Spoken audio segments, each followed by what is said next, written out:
ময়মনসিংহ ও সিরাজগঞ্জে আলাদা সড়ক দুর্ঘটনায় অন্তত 6 জন নিহত হয়েছেন। আহত হয়েছেন 4 জন। এর মধ্যে ময়মনসিংহের ঈশ্বরগঞ্জে বাস ও থ্রি হুইলার সংঘর্ষে বাবা ও ছেলেসহ 3 জনের মৃত্যু হয়েছে।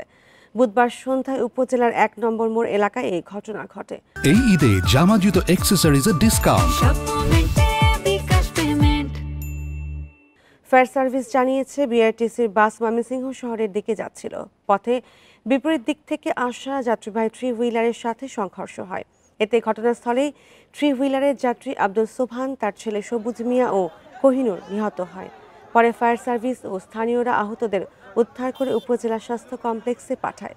এদিকে সিরাজগঞ্জের কামরখন্দে পিকআপের ধাক্কায় মোটরসাইকেলে 3 আরোহী নিহত হয়েছেন। কামরখন্দ থেকে ভদ্রাঘাটের দিকে যাচ্ছিলেন তারা।